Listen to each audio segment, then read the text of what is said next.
Hello and welcome to Commendable Commotion, where the creative arts intersect with their sinister cousins, true crime and parapolitics. Hunter S. Thompson was a famous and remarkably talented author who pioneered the unique Gonzo journalism style. He left a deep impression on millions worldwide with his personal, bizarre narratives blending fact with fiction. His works include Fear and Loathing in Las Vegas, later made into a very famous film with Johnny Depp, and his Hell's Angels book from the 1960s, also very famous. But on February 20th, 2005, Hunter Thompson apparently shot himself in his secluded home in the Aspen, Colorado area. Several relatives were visiting him that day, but they were in different locations when his tragic death occurred. A long-time political junkie, Thompson wrote extensively about US politics, often with cynicism and rage. It's rather eerie, therefore, that his death coincided with a sordid sex scandal erupting in Washington D.C. It was a scandal that Thompson would have relished writing about. Around 1 month before Thompson's death, it was revealed that a White House correspondent named Jeff Gannon was not really a correspondent at all. In reality, Gannon was a sex worker. Despite having virtually no journalistic experience, he had somehow been granted access into the White House press briefing room over the course of at least 2 years. Curiously, records show that the date of at least one of his visits to the White House did not even coincide with any press briefings. The Gannon Gate story, as it came to be known, garnered a lot of attention in the American media. The public was bewildered, wondering who exactly had given this blatantly unqualified man access into what should have been one of the most secure buildings in the world. It was a tawdry topic, and, as it turns out, Hunter S. Thompson may have been all too familiar with these kinds of activities. For example, here's an audio clip of his friend Paul William Roberts of the Toronto Globe and Mail answering a question on a radio show shortly after Thompson's death. Yeah, I was just wondering if you guys might be able to clear up something that I had heard through the journalist Sherman Skolnick. He's reporting that another story or book, I don't remember exactly which, that Hunter S. Thompson was working on was about this gay prostitution ring in the White House, and supposedly that was another touchy, topic. Yeah, I'd heard that quite a lot from Hunter. It goes back to Kissinger, I believe. He certainly knew all about that, and I believe had written about it. I don't know whether there was a book in the works, but he certainly had published columns on it. He had all manner of material like that because he'd built up over 40 years. He built up quite a network of contacts. He'd been a pilot in the Air Force before that, so he knew how to talk to all kinds of people. And supposedly there were some upcoming interviews with Rolling Stone magazine, although I'm not able to confirm that one. I'm wondering if that might not be a hotter, issue otherwise, because, you get into the Jeff Gannon case and the whole gay prostitution. That's a national security issue. A couple of decades before Thompson's death, one of Jeff Gannon's acquaintances in Washington was a man named Henry Vinson. Vinson was eventually convicted in 1990 for operating a large mail escort service in the nation's capital. Gannon was friends with one of Vinson's employees at the time, and he bragged to Vinson about providing sexual services to officials in the upper echelons of the US government. During the same time period, Vinson had frequent dealings with a wealthy lobbyist, also in D.C., who used his escort service for raucous sex parties, allegedly recorded with hidden cameras. This lobbyist's name was Craig J. Spence. According to Vinson and others, Spence may have used underage children at some of his parties procured from other sources that were not related to Vinson's business. Vinson says he was not present for any of these particular parties, nor was he involved at all in providing underage people. That's been backed up by other sources. He did say, though, that Spence and some of his friends did try to procure children to be sexually abused, something that Vinson was absolutely unwilling to go along with and never did. Spence told Vinson that he was secretly recording his guests' sexcapades on behalf of the CIA. He later died by suicide in November 1989 after suffering from AIDS and developing a severe drug addiction. Coincidentally, around 3 months after Spence's death, Hunter S. Thompson's home in Colorado was raided by the police. The raid reportedly stemmed from a complaint of sexual assault by a woman in her 30s. The raid was also to search for evidence of illicit drug activity. Even for Thompson, the raid was unusual, as he had so often seemed able to avoid brushes with the law despite his wild, drug-heavy lifestyle. However, all charges relating to this incident were soon dropped. In the early 2000s, journalist Nick Bryant pitched a story to several publications about a child sex trafficking ring based out of Omaha, Nebraska. One of the publications he pitched it to was Rolling Stone. Hunter Thompson remained close to certain members of Rolling Stone's editorial team at the time. After all, it was the magazine that made him famous. Sometime after Nick pitched the story, it was later revealed that this sex ring was likely part of the lobbyist Craig Spence's activities. Now, let's fast forward to February 2005 when Hunter S. Thompson committed suicide. On February 5th, 2 weeks before the writer's death, our friend Henry Vinson was released from prison after serving time for a case unrelated to the escort service he used to operate in D.C. Shortly afterwards, on February 22nd, only 2 days after Hunter Thompson's suicide, a photographer who said he was involved in Craig Spence's sex parties was arrested thousands of miles away in Nebraska. He was apprehended on suspicion of producing child pornography. His arrest seemed to be unrelated to the coincidental release of Vinson from prison for an unrelated case 2 weeks earlier, or to the erupting scandals surrounding Vinson's former acquaintance, Jeff Gannon. Gannon's story had just started spreading like wildfire throughout the media during this exact same time frame. It's all bleakly ironic that all of these events were unfolding during the same month as Hunter Thompson's suicide, because the former Rolling Stone writer was known for writing frequent columns denouncing the hypocrisies of elected officials. But it was also a strange twist of fate, because, as revealed here for the first time today, Hunter S. Thompson apparently knew Henry Vinson, the escort service operator.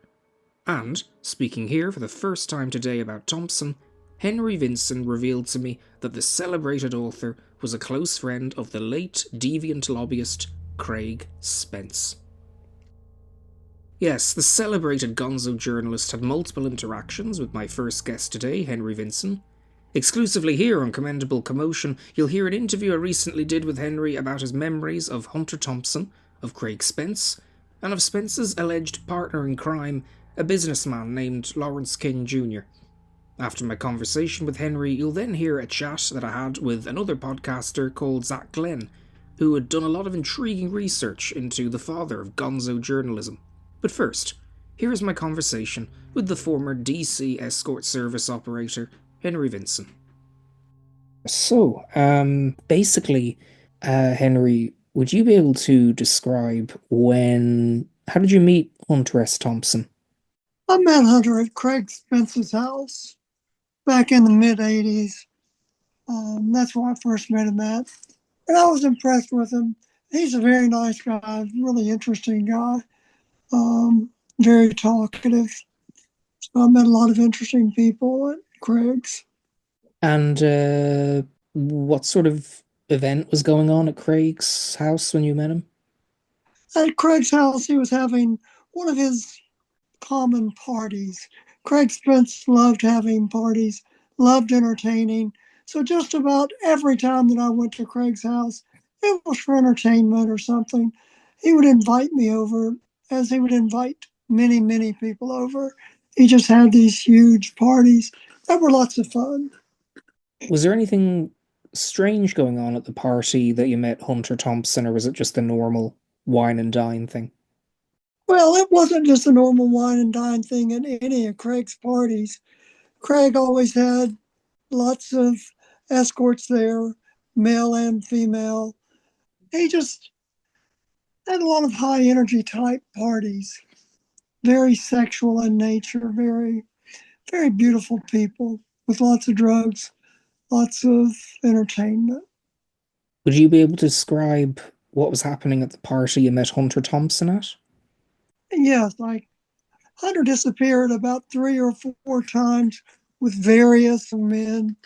Um, Hunter had quite a sexual appetite, or seemed to have, because every time I would look around, Hunter would be disappearing with a different person. So that's primarily what I remember about Hunter. He just had an insatiable sex drive. Were there any women he hooked up with there? Was it mainly men? It was mainly men, but there were women there. And yes, he did go in. I saw him go disappear a couple times with male and female. He disappeared with a couple of couples, I should say. And when you say disappeared, do you mean like, went off in a car somewhere, or did they stay in the house? What exactly do you mean?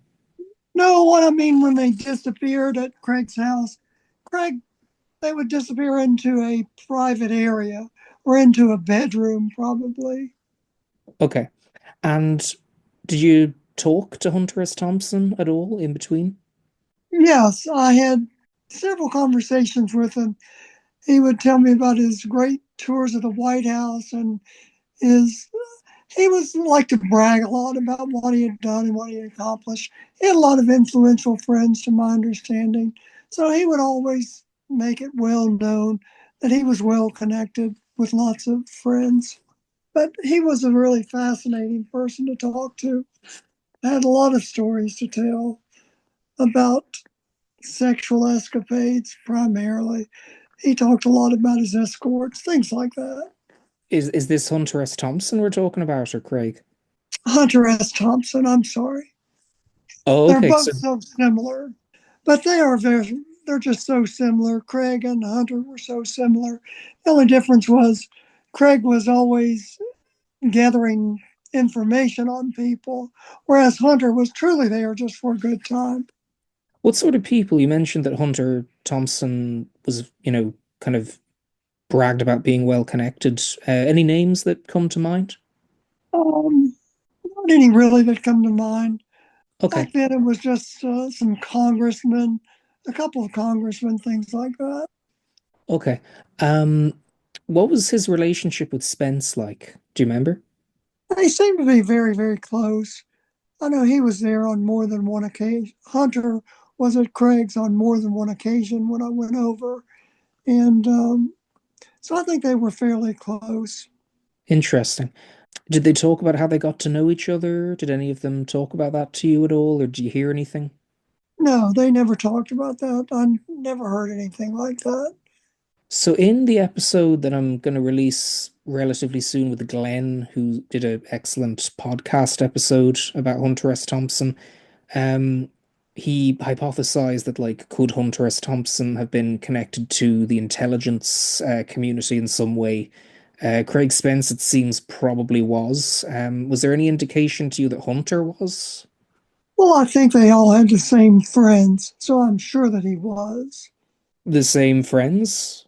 Yes, they all ran in the same circle. Hunter and Craig, they ran in the same circle of friends. What sort of friends? I think primarily government officials. And did you see any of them with Hunter or just word I of think mouth kind of thing? just word of mouth kind of thing. Okay. Any positions or names, roles of people you may remember, officials, that kind of thing?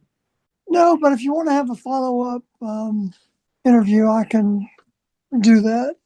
I actually have to go back and read my notes all the time because we're talking about something that's been nearly 40 years ago. No worries, no worries. Are those notes from the time you met Hunter and Craig, or are they notes you took down years later, or what sort of notes are they? Sounds interesting. From the time that I met Craig and Hunter. Do you remember the last time you met Hunter? It would have been in the mid 80s, probably around 19. He was living in San Francisco at the time, and he had flown in. I think it was about 89, something 90, something like that. And anything noteworthy during that, sort of last period in which you met him, or was it just same as usual? It was the same as usual. He was just a real horn dog. Right. And Was there anything you didn't like about him, or did he seem like an overall kind of, fun guy, or was there anything that put you off him, or was he generally okay? He was generally okay. He was always pleasant, always funny, fun to be around. Um, he and Craig they were just really two peas in a pod. They were really tight. They were really close. And when they were close, like, I mean, do you remember what they did together, or what they talked about together? Anything at all? Well, they would disappear sometimes for a couple of hours at a time and go out in a car. Did Hunter S. Thompson, did you ever see him with Larry King, Lawrence C. King Jr.? Oh, yeah, Larry King was at the parties on more than one occasion. He was another big friend of Craig's. So these three were thick as they were close friends. Remember, Hunter was not there nearly as much because Hunter lived on the West Coast at that time, whereas the others lived locally. So I didn't see Hunter that often. I only saw Hunter on a few occasions. Larry King was there at least two times in the same place as Hunter, Craig, Larry. All three of them would be together.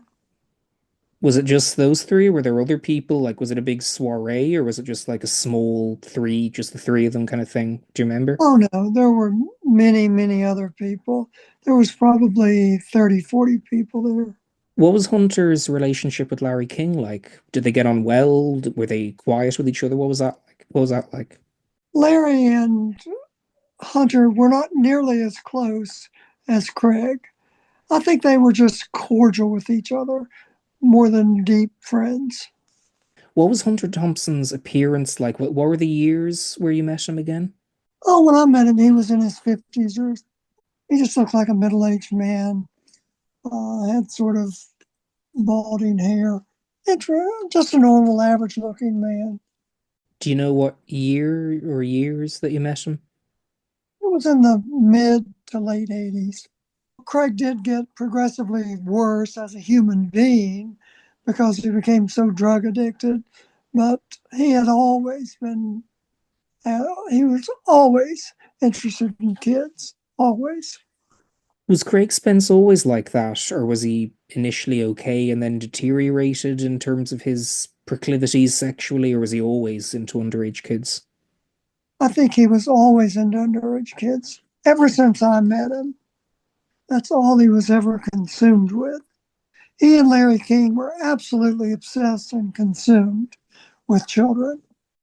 For people unfamiliar, Henry, just, briefly, would you be able to describe Craig Spence's intelligence connections and, Larry King's possible intelligence connections? Craig Spence was very well connected. He was connected with many of the Secret Service officers, many of the congressmen, the former CIA director.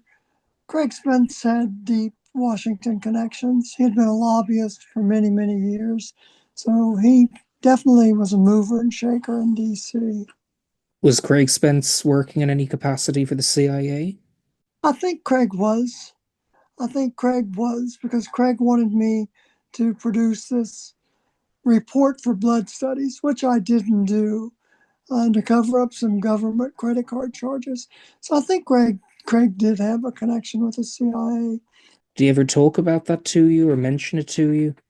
He would often make threats of that he has the ability to get things done, to get people eliminated, to change people's life. And of course, I know firsthand he definitely did have that ability because he did it to me. So, Would you be able to describe that situation where, Craig Spence's blackmail recording devices?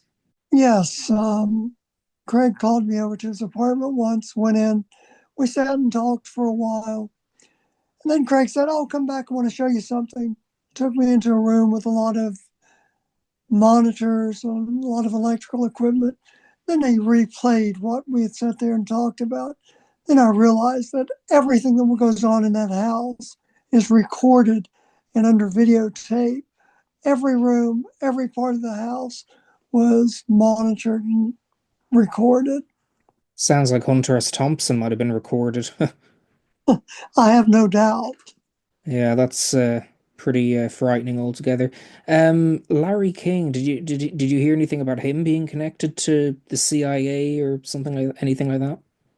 No, I didn't. I really didn't. Was King involved in Spence's blackmail stuff?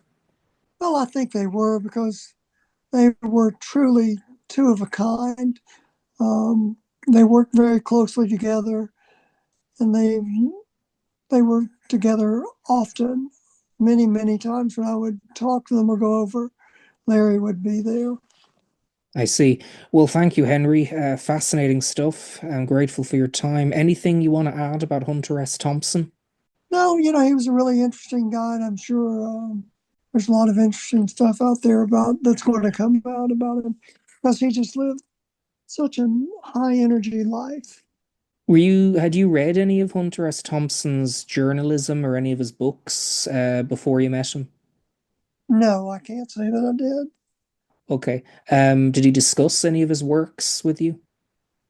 Well, he always liked to make it well known that he was a very successful writer. So he did talk a lot about his works, yes. Was there any indication? Apologies, I can't remember if I asked this. Did Hunter S. Thompson, was he connected in any way to, intelligence community, anything like that, whether it be CIA or FBI, whatever? Well, I tend to believe that he was well connected because he did have a lot of influential people, a lot of influential friends, such as congressmen, things like that. And of course, anyone who was friends with Craig Spence would have had connections. So I think the answer to that's yes. Interesting. It'll be interesting to see if anything comes out about those connections. Yeah, it's interesting. Well, thank you very much, Henry. This has been brilliant. I look forward to including this little segment in my episode about Hunter S. Thompson. Have you read any of his work since? No, I really haven't.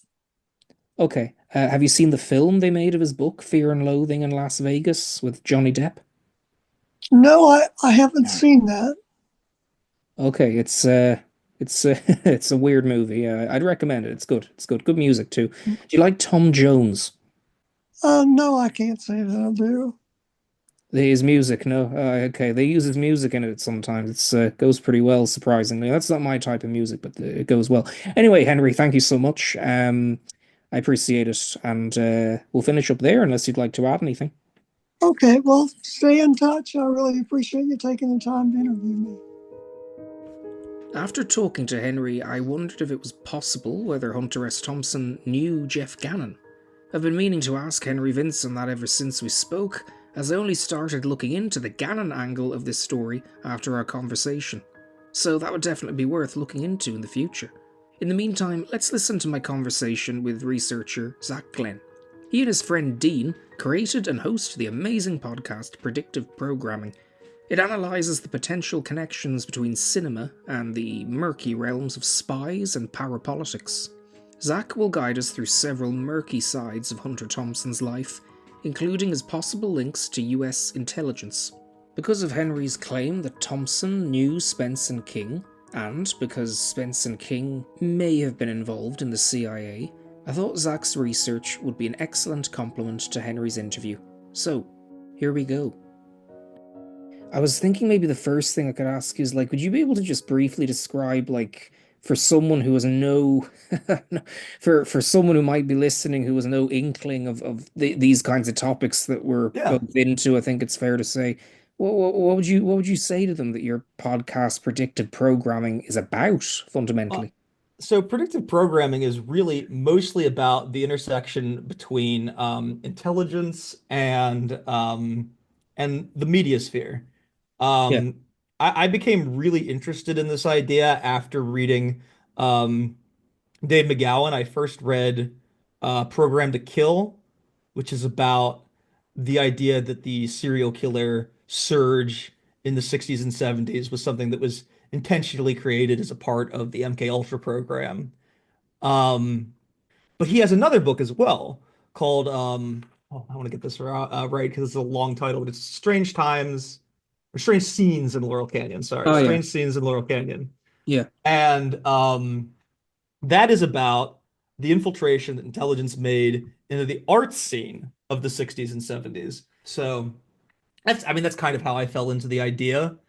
Predictive programming itself, we take a conspiracy theory every week, for the most part. We've had a couple deviations now, and we pair it with a movie. So we try to pick things that make sense. So we did kind of the intelligence ties of Thompson with Yeah. Fear and Loathing.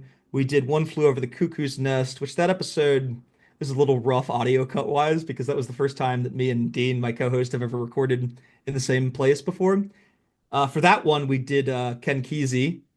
His background ties to MK Ultra, ties to intelligence. So we really try to find conspiracy theories that make sense with the film that we're covering. We're doing Henry Portrait of a Serial Killer with George, so we're going to be talking about his Henry Lee Lucas research. Yeah. Um, we're doing a movie about sniper mass murders with Katie, with Mildred, and that she's going to be talking about her DC sniper research. So who's your co-host just Uh, again? Dean, that's his nom de plume. Okay, okay, and it'd be great to talk to him sometime, definitely, because both of you have a lot of, your wealth of knowledge, both of you, about both film and conspiracy theories. Now, conspiracy theories, can be a term that can be bandied around quite a lot. I suppose the term I tend to use is parapolitical. What term do you favor, if any? I don't really favor because I think we need to like meet people where they're at. That's kind of the whole point of the pod. What sort of example, briefly, would you give to them about a film you've maybe looked at or will look at in the future, maybe at some point, that is a perfect example of this kind of phenomenon of the intersection between conspiracy theories and film? I think I thought Eyes Wide Shut I think is a great one. We've already done that. I think oh, what was the other one we did? Fear and Loathing, One Yeah. Flew Over. Those are great examples. You know what's a great example that people might not even think of is Journey to the Center of the Earth we're going to be doing. Okay, interesting. Yeah. And what's interesting about that is the same thing that we end up talking about in the pilot, the Rosemary's Baby episode, Yeah. is that a lot of these occultic terms like Agartha, Aryan, they tie into this theosophy movement that ended up building a lot of the esotericism that is baked into the Nazi ideology Yeah. nowadays. Yeah, yeah, yeah. It is. Um, we're going to be doing Indictment, the McMartin trial. Oh yeah, This is yeah. a reprise, if you want to get very Italian with it, of the same stream that we did. It's a live stream format a year ago. It's coming out on the 1 year anniversary of the live stream. I wanted a version of this that could kind of live on. You mentioned Fear and Loathing in Las Yeah, Vegas. Just briefly, I know that you have an episode on it, and I encourage everyone to go and listen to that one. Yourself and Dean did in it. It's excellent. I love the film, love the book, and then I listened to this and it was fascinating, the one you did in it. But just briefly, just in a couple of minutes, just, can you point listeners towards why they should listen to your episode about that film? yeah. Let me actually, you know what really always helps with this is let me bring up my old show notes. I have everything kind of organized pretty well. Okay, yeah, There we are. So, when I was looking at this, I really like, and I think honestly, in some ways, the connections that I had started to flesh out with Thompson, I think worked even better with Kesey because we also had that additional Hell's Angels connection. yeah, But really, I think one of the big things that we lingered on in that episode was his connection to the Hells Angels. That was kind of initially what made him famous. I had found a FOIA doc from the CIA reading room, so that's something that somebody else FOIA'd and then they had to put out for everybody to look up if they so choose. But basically claims from a former narcotics informant that he was entrapped selling guns for drugs down in Mexico with the Hells Angels. And that kind of got me started on this whole idea that like, oh, this is all stagecraft, really, or stage managed. And I show a few clips in there of the supposed beef that Hunter has with the Hells Angels. It's very glib. They're all getting along. It's very jokey. It's the kind of thing where like it feels like kayfabe, the wrestling term, where they're expected to not get along, so they have to act like they don't get along. Right, yeah. Um, and so we talk about that at length. But the thing that is, I think, more nebulous, but also more damning, is the accusations that he has with his connections to the snuff film trade. That one of the Franklin victims, Paul Bonacci, said that Hunter Thompson was supposed to be doing a snuff film shoot of some of the people involved with Omaha. Do you think that's And true? Do you think that's true? Or I mean, here's the problem. Benassi is a unreliable narrator, right? And if you've talked to Nick Bryant as well, I'm sure he's said similar things.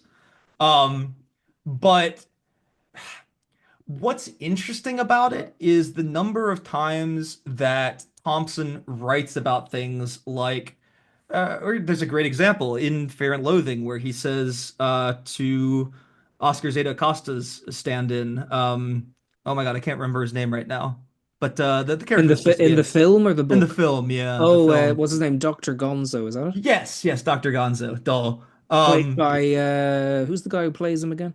It's Benicio. Is it Benicio del Toro? I think it's Benicio Benicio. del Toro. There we go. Thank you. Yes. I'm tired, so I'm forgetting names No, all. I get you.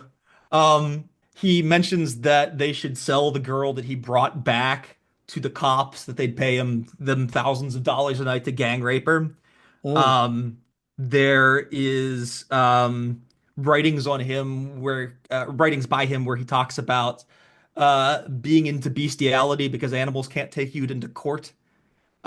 Just these kinds of things that are unnerving when combined with that accusation.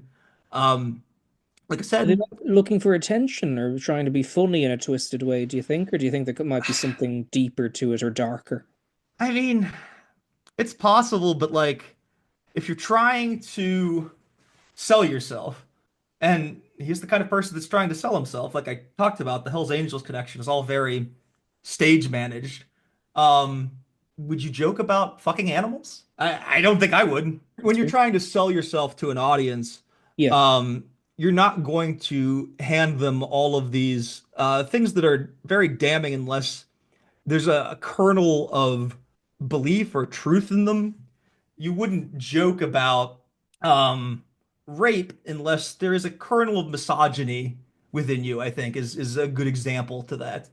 So the fact that he's willing to be so glib about that is intriguing, I think, from my perspective.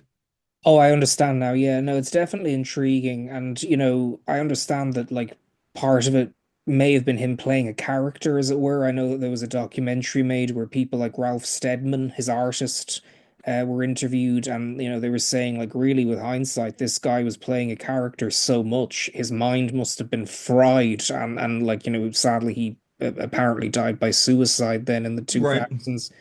Which is people have different opinions about that. I know you went into that in your podcast too, which was interesting. Oh yeah.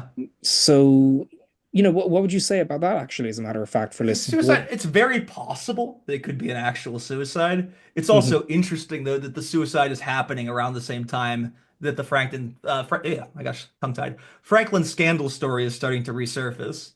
And That for doesn't people mean, unfamiliar, what is the Franklin scandal? Nick Bryant's written a book about it, but just from yeah. from your own words, what Um, is that? it is a scandal where Larry King Jr.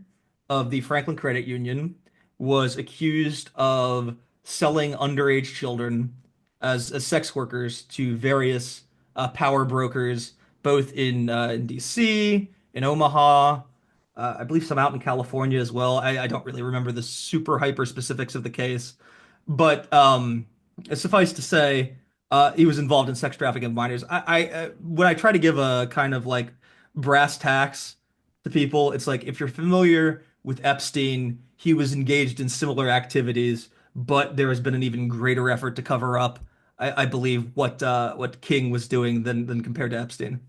Right, yeah, and I'd encourage people to go read Nick Bryan's book, or for that matter, John DeCamp's book. I know Nick Bryan spent like 7 years researching it, and both are worth a read. I mean, Nick Bryan has been on the show twice, as I said, he's a great journalist. What exactly, in terms of like, so you brought up that the accusation that Thompson, the victim Paul Benassi, said Thompson may have been involved in that scandal.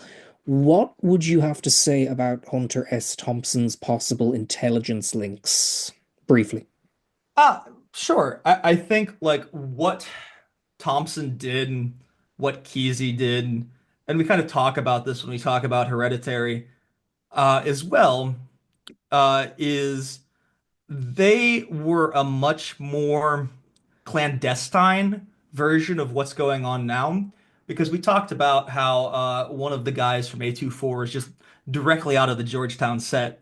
There's not really any subterfuge going on about whether or not this guy might be the kind of person that talks to people who are intelligence. He is. But at the time, a countercultural scene was much more important. You were emerging at the same time as the Black Panthers. And so, if you were going to distract the population with drugs so that they were not getting involved in actual political activities, which is kind of what I speculate was going on with the entire hippie movement, um, then you need to have some level of genuine buy-in. There needs to be a feeling that these people are of the counterculture at war with um, mainstream Americana. And, you know, as far as stage management, that's a very stage managed idea as well. Both Thompson and Kesey talk very adamantly about patriotism, being patriotic. This comes up many times in Fear and Loathing about being a real American. In One Flew Over, um, McMurphy talks about wanting to watch the baseball game because if you didn't want to watch a baseball game, that would be un-American. Uh, so the idea that these people are truly at odds with American culture, I think, is a work of fiction, and I think the intelligence connections help point that out to people that might be more skeptical of that idea on its face. Certainly, there are people that really think that pop culture is mass produced as a form of propaganda, even without getting into the more parapolitical nature of that. People can just arrive on that political opinion by their own. But I think this helps convince people that might be a little more stubborn towards that idea. Can you give one example of Hunter S. Thompson's possible intelligence links, apart from, his proximity to the Hells Angels, who you mentioned earlier, entrapment kind of thing the Hells Angels have been involved in? Any other examples? There was another one in the episode. Oh, yes. He was kind of like what do you call it, press ganged into joining the military as well. He was arrested on a crime, set up, told that if he enlisted in the United States Air Force, that he would not have to serve his sentence. So and that kind of dovetails well with the Hells Angels thing too, because the when he was in the USAF, he was at Elgin Air Force Base, whose whole specialty is counterinsurgency. So, Is that in Florida? ooh, I believe so. I don't recall. Because that was mentioned in one of Jimmy Fallon Gong's podcast episodes, the Gulf Breeze 6 with Tanner Boyle. Yes, that recently came out. Yeah, Elgin. Yes, it is in the Florida Panhandle. Yeah, some weird stuff went on there, might still for all I know. That's interesting. And so he was pressed into the Air Force, Hunter S. Thompson was. Mhm. What does that say to you, for those unfamiliar? What does that say to you about the implications of that? The implication is typically is like when someone has been blackmailed into doing something, and that's pretty explicitly what happened there. From that point onward, you should see them as an individual who's been compromised. And so they may not be the kind of person to be acting in good faith. Right. Okay. Good point. Good point. And so, in terms of Fear and Loathing in Las Vegas, how does now? Obviously, we talked about the grim sort of supposed jokes that Hunter S. Thompson made throughout that work, and make of that what you will, and that kind of thing. What do his potential intelligence ties? How do they play into Fear and Loathing in Las Vegas? I mean, this is all much more speculative, but we had talked about in our movie notes as well that a few different details. We have the suitcase full of drugs that Hunter Thompson writes about traveling around with. So it's something that he's known to do. He's known to carry drugs on him. Um, Never has a drug arrest, unlike say, someone else who is a probable asset. Oh my, blanking. Timothy Leary, who Yeah. has drug related arrests, or even Ken Kesey, who we've already talked about, who has drug arrests. Yeah. Um, so that came up during the pod. Um, we talk about the adrenochrome, the famous adrenochrome that Dr. Gonzo says that he gets by representing a child molester. Um, that is interesting because like adrenochrome is a real chemical, but not a drug. It's like a derivative of the adrenaline gland. But when he takes it, he gets high. So what did he actually have? Because it wasn't adrenochrome. It couldn't have been. He got high when he took it. So we speculated on that a little bit. It could have been various test chemicals, but they could have lied to Gonzo, to Oscar Zeta Acosta, to build up this mythology around adrenochrome, which, like, we've seen the long-term effects of that. QAnon still talks about adrenochrome to this day. Are you a supporter or follower of that QAnon stuff, or would you tend to Oh believe God, it's a no. bunch of nonsense? Yeah, a bunch of Yeah, nonsense. I mean, like, yeah, no. There are, aspects of it that were shitcoding very real possible rings. Like you look at Pizzagate, and it's like, yeah, some of those emails are weird as fuck. What is a pizza-related handkerchief on the back of, or a pizza-related map on the back of a handkerchief? What does that mean?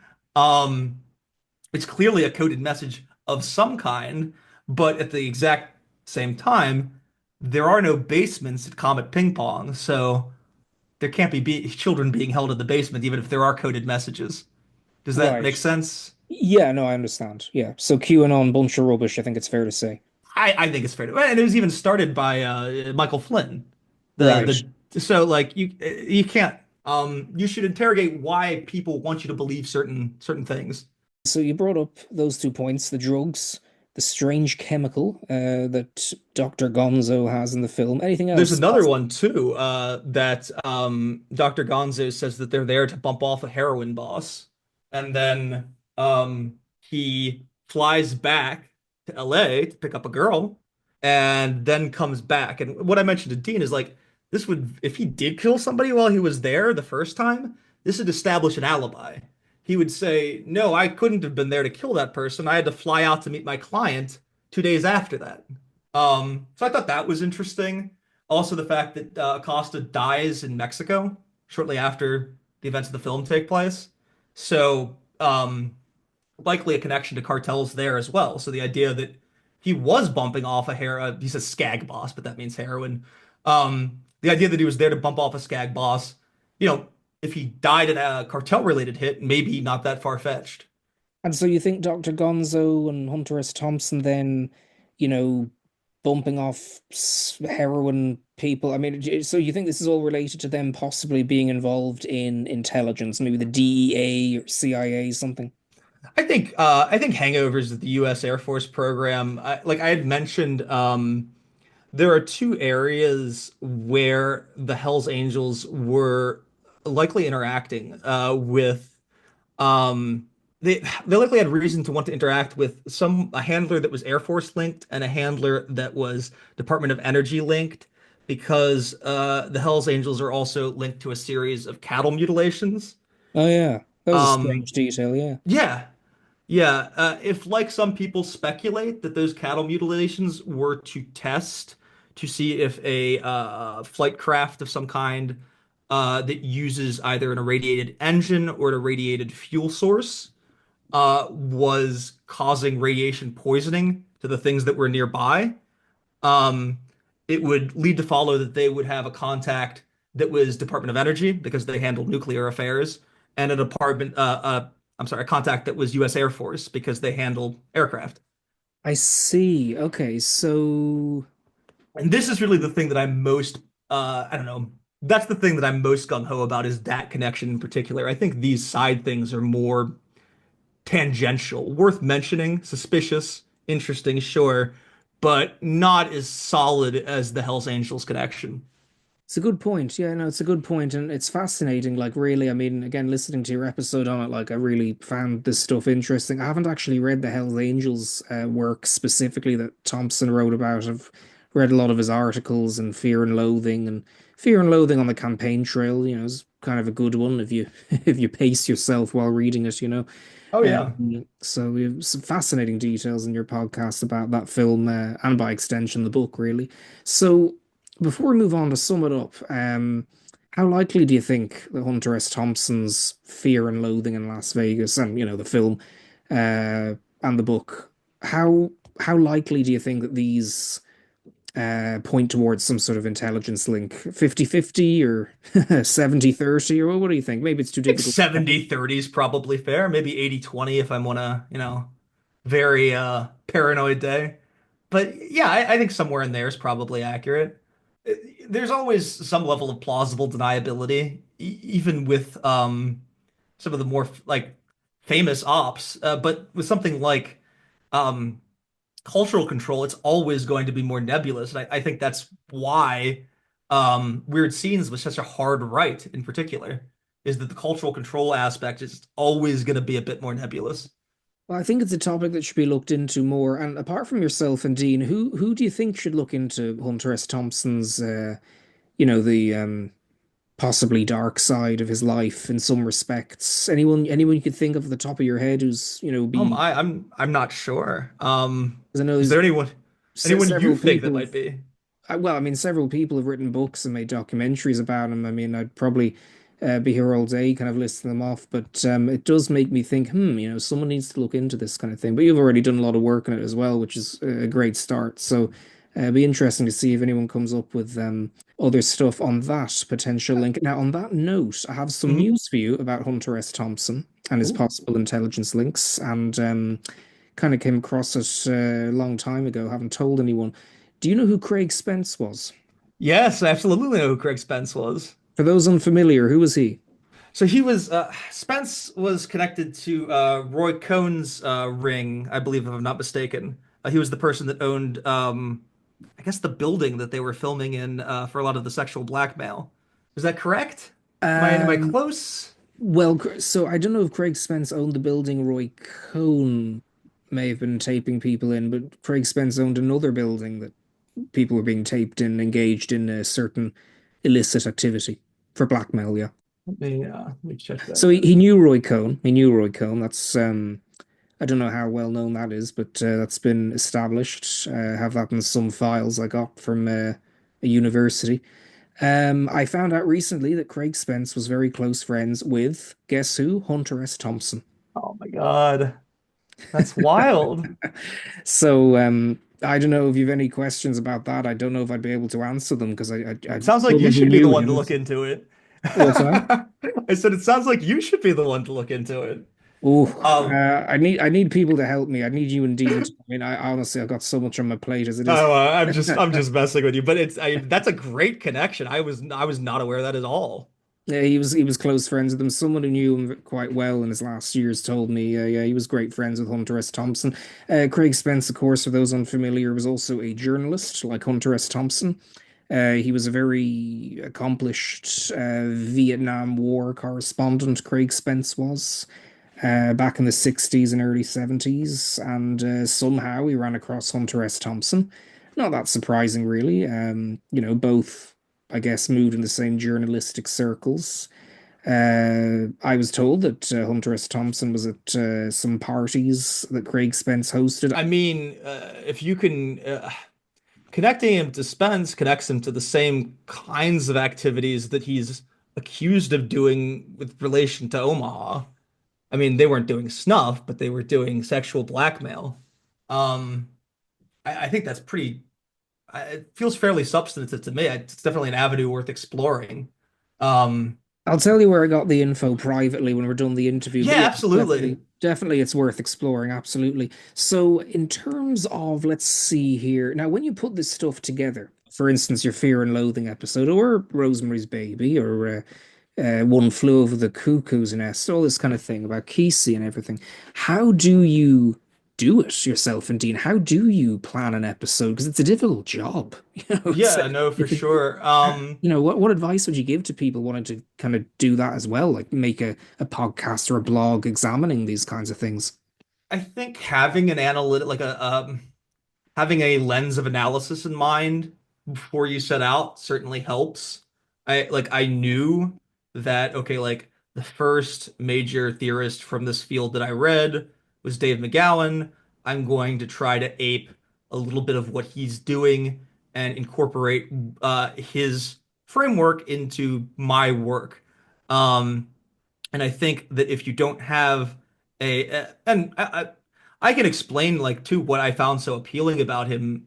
Two things really is that he was like an everyman, like he was a contractor. He had a day job. I have a day job too, so I can empathize.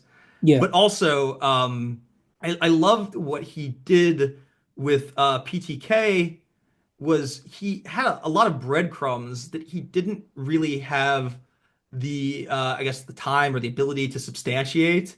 But a lot of researchers have picked up his work, George being one of them, and have been able to find Jim, I guess Jimmy being another, have been able to find substantial connections for a lot of what he's saying. And I'm really happy that my pod inspired you to do something similar because that's really uh, what I set out to do is hopefully find a breadcrumb trail for somebody that ends up being productive.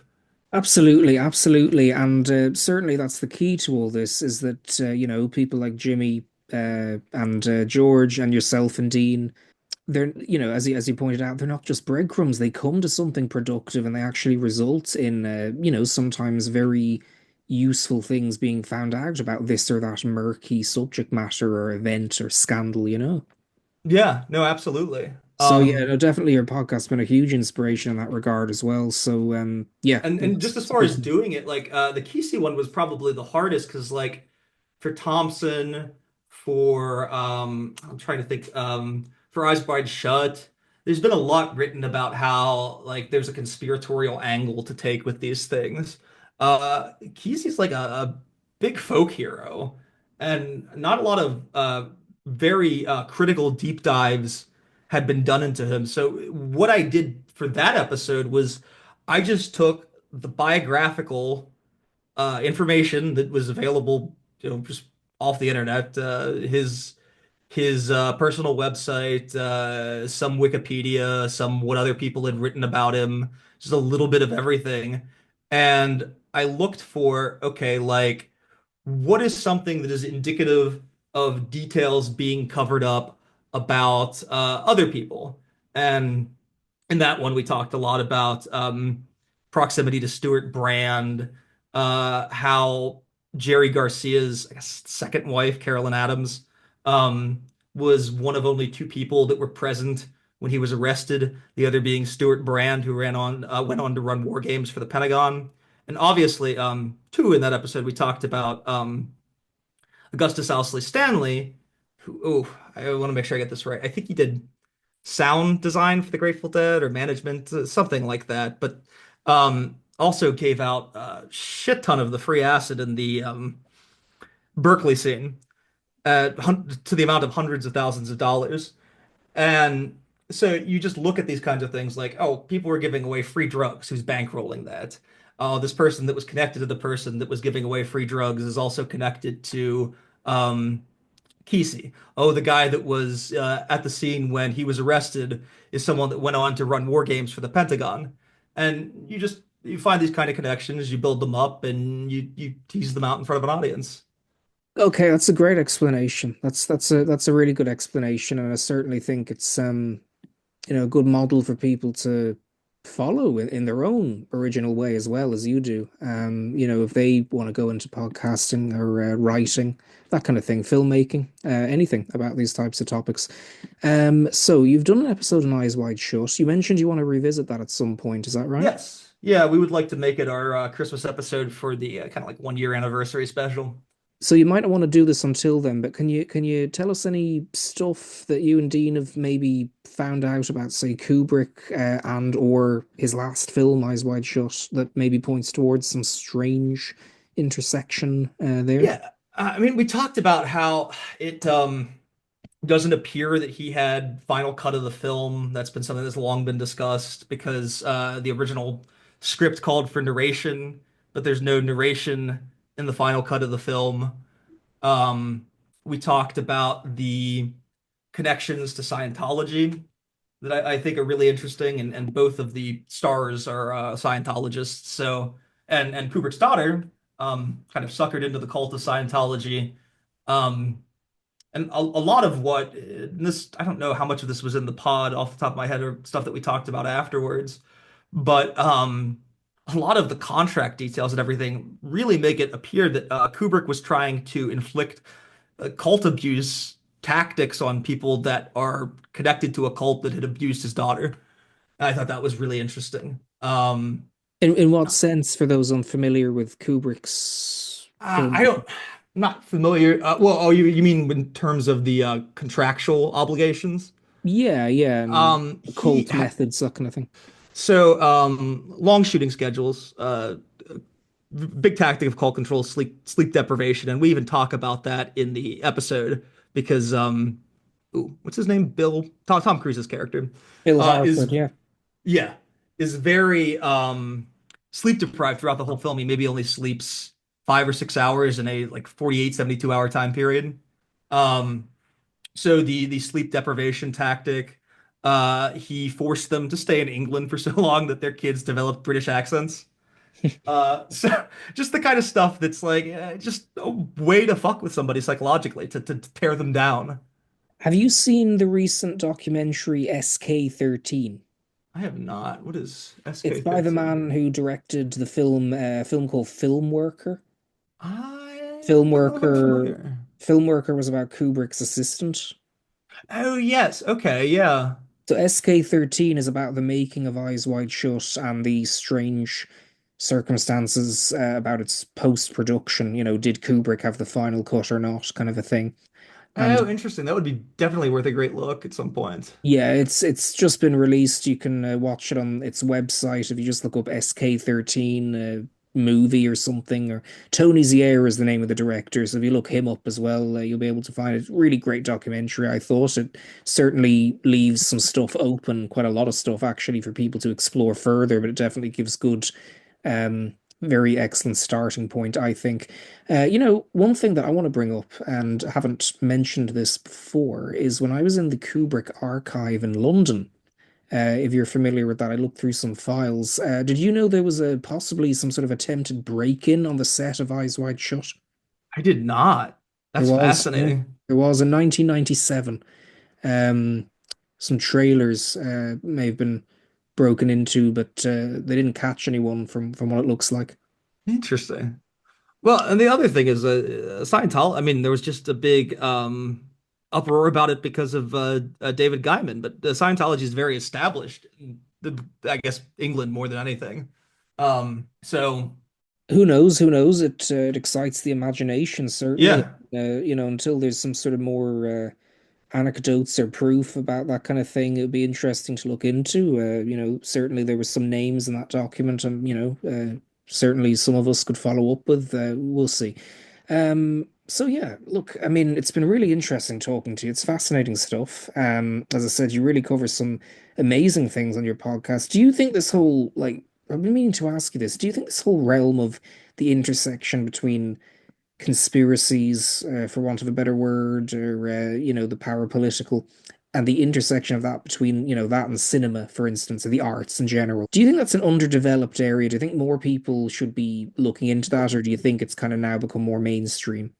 no, I think that's probably the least developed area, especially for look, I think anywhere from people that want to take a more layman-centered approach, like I am, all the way up to people that would like to do very in-depth investigative work. I think all most of the material that I see, especially the very popular material on the entertainment and parapolitical connection, is very surface level. I mentioned Joe Rogan before, and to the point where it actively kind of forms a shit coat on the very idea. So I definitely think it's an area that should be better explored. Well Uh, said. Well said. Oh, sorry, go okay. ahead. And I was just going to say that's one of the reasons why I'm very excited to start bringing guests on as well, because I think that getting their work in front of people that might only tune in because there's that film connection, I think that's an important job for sure. Yeah, yeah, absolutely, absolutely. Well, thank you, Zach. I really appreciate this. Anything you want to leave the listeners with before we finish up for today? No, uh, check out the pod. Read Nick. Read Wendy. Read Dave. All paragons of the field for sure.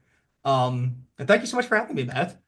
You're very welcome, and absolutely, those are all great names you mentioned. And predictive programming, everyone, check that out. That Zach here and Dean create and host. Great podcast. So thank you, and have a good afternoon, sir. You too. You too.